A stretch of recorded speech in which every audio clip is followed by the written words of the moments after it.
罩就在这儿。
啥？冰糖炖鳕鱼，哈哈。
確かそれは言うほどレンガだった三四角のパズル並んで歩く僕たちの変わらない帰り道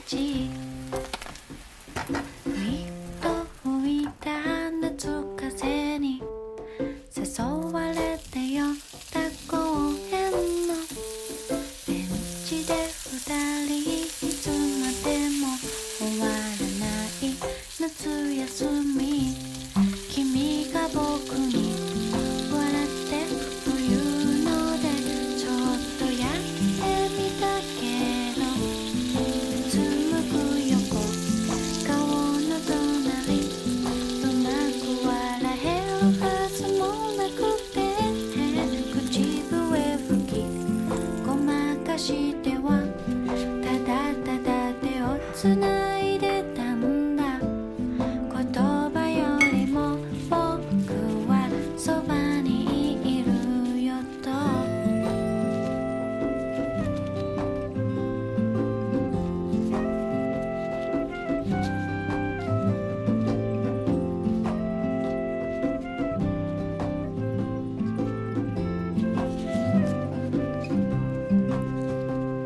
最寄り駅への道すがら坂道登る足音を二つ重ねて歩き出す日だまりの影をくり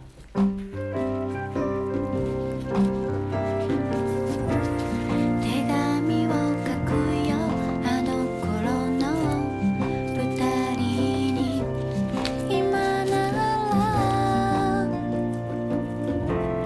わかるから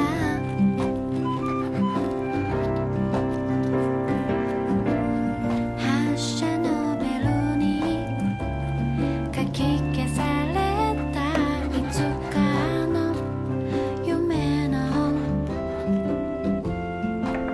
続き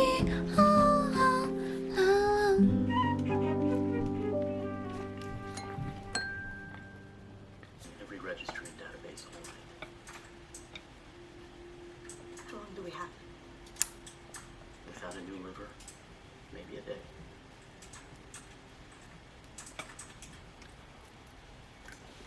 So what'd you get? You go boss? Our money? Dr. Andrews said I should just rent one. And you're gonna listen to him? He's the chief of surgery, and he knows about clothes. If Andrews had a son, do you think he'd let him go to an important time and pay for any cuts? He said people